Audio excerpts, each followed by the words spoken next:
Assalamualaikum warahmatullahi wabarakatuh. Hai semuanya, perkenalkan nama saya Israyani. Saya salah satu mahasiswi Politeknik Kesehatan Kendari, jurusan Teknologi Laboratorium Medik. Nah, video kali ini saya akan menjelaskan sedikit mengenai yang pertama, gambaran secara umum mengenai isolasi DNA. Yang kedua, gambaran secara umum mengenai isolasi DNA pada sampel darah. Dan yang terakhir yaitu prosedur kerja dari isolasi DNA sampel darah. Sebelum saya menjelaskan lebih jauh mengenai isolasi DNA, terlebih dahulu kita perlu mengetahui apa sih yang dimaksud dengan DNA itu sendiri. Nah, DNA merupakan informasi genetik yang ada pada makhluk hidup dan dapat diwariskan dari generasi ke generasi yang berupa untai ganda yang terpilih. Nah, secara umum, isolasi DNA merupakan suatu teknik yang digunakan untuk memperoleh DNA murni, yaitu tanpa adanya protein dan RNA dari suatu sel dalam jaringan. Nah, untuk prinsip kerja dari isolasi DNA itu sendiri adalah isolasi jaringan atau sampel, pelisisan dinding dan membran sel, ekstraksi DNA, pengendapan DNA, pemurnian DNA, dan yang terakhir yaitu pengawetan DNA. Dan selanjutnya, secara umum isolasi DNA dapat menggunakan berbagai sampel. Salah satunya adalah sampel darah. Sampel atau bahan yang paling sering digunakan untuk tujuan isolasi DNA adalah sampel darah. Mengapa sampel darah? Karena sampel darah tersebut relatif mudah diperoleh atau didapatkan. Sampel darah yang digunakan dapat berupa whole blood atau sampel darah total, dan whole blood ini mengandung baik sel-sel berinti atau sel darah putih maupun sel-sel tidak berinti atau sel darah merah. Nah, sebelum prosedur isolasi DNA darah dilakukan, terlebih dahulu kita perlu mempersiapkan diri serta alat dan bahan yang perlu dibutuhkan. Untuk alat dan bahan yang digunakan, yaitu untuk alatnya, yang pertama tabung serum atau mikrotub atau Eppendorf, yang kedua sentrifus, yang ketiga rak tabung, yang keempat tip biru, yang kelima mikropipet, yang keenam alat vortex, dan yang terakhir yaitu kulkas. Untuk bahannya itu sendiri, yang pertama darah EDTA, yang kedua larutan isopropanol, yang ketiga etanol 70%, yang keempat kit isolasi DNA yang terdiri dari larutan sel lisis, larutan nukleolisis, larutan protein precipitation, dan yang terakhir yaitu larutan DNA. Nah, setelah alat dan bahan telah tersedia, maka dapatlah kita melakukan prosedur isolasi DNA pada sampel darah.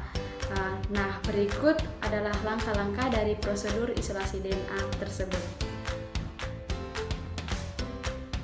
Untuk langkah yang pertama yaitu lakukan pengambilan darah EDTA sebanyak 2 cc lalu disentrifus. Setelah disentrifus, maka sampel darah dalam tabung akan terbentuk 3 fraksi atau 3 lapisan komponen darah.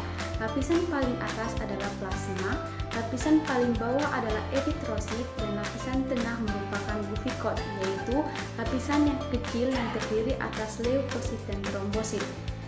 Selanjutnya, langkah yang kedua yaitu ambil 1 buah tabung Eppendorf steril, lalu masukkan 900 mikroliter larutan sel lisis. Fungsi larutan sel lisis ini adalah untuk melisiskan sel darah merah atau eritrosit.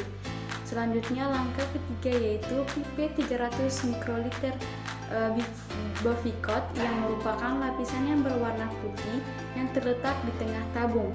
Lalu masukkan ke dalam tabung Eppendorf berisi sel lisis, lalu homogenkan menggunakan alat vortex. Selanjutnya, langkah yang keempat yaitu inkubasi selama 10 menit di dalam kulkas yang bertujuan untuk melisiskan eritrosit.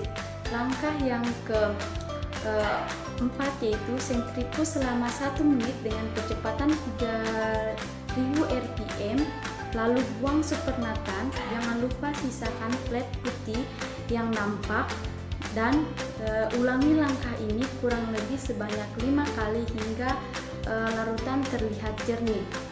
Selanjutnya, tambahkan 300 mikroliter larutan nukleolisis ke dalam suspensi, lalu homogenkan untuk melisiskan sel darah putih atau leukosit hingga tampak larutan menjadi kental. Kemudian, tambahkan larutan protein precipitation sebanyak 100 mikroliter yang dimana fungsinya untuk memisahkan protein dari larutan. Lalu, homogenkan dengan alat vortex selama 10-20 detik. Kemudian, sentrifuge dengan kecepatan 13.000 rpm selama 3 menit. Lalu, pipet 300 mikroliter isopropanol ke dalam tabung Evenrop steril yang lain. Kemudian, pindahkan supernatan yang telah disentrifuge tadi ke dalam tabung berisi isopropanol. Setelah itu, homogenkan dengan cara membolak-balik secara perlahan agar larutan tercampur dan terlihat massa seperti benang-benang putih. Selanjutnya, sentrifuge dengan kecepatan 13.000 rpm selama kurang lebih 1 menit. Lalu, buang supernatan yang dihasilkan. Lalu tambahkan 300 mikroliter etanol 70% yang bertujuan untuk mencuci isopropanol yang ditambahkan sebelumnya. Lalu sentrifuge. Penambahan etanol ini perlu dilakukan dengan hati-hati karena jangan sampai pelet yang telah dihasilkan akan terbuang. Selanjutnya, letakkan tabung secara terbalik di atas tisu dan keringkan di udara selama kurang lebih 1 jam. Dan yang terakhir yaitu tambahkan 100 mikroliter larutan prehidrasi DNA. Nah, itulah tadi penjelasan saya mengenai isolasi DNA secara umum, isolasi DNA pada sampel darah, dan bagaimana prosedur kerja dari isolasi DNA pada sampel darah. Semoga dapat bermanfaat dan dapat menambah ilmu teman-teman sekalian yang ada di rumah. Sampai ketemu di video selanjutnya. Terima kasih. Wassalamualaikum warahmatullahi wabarakatuh.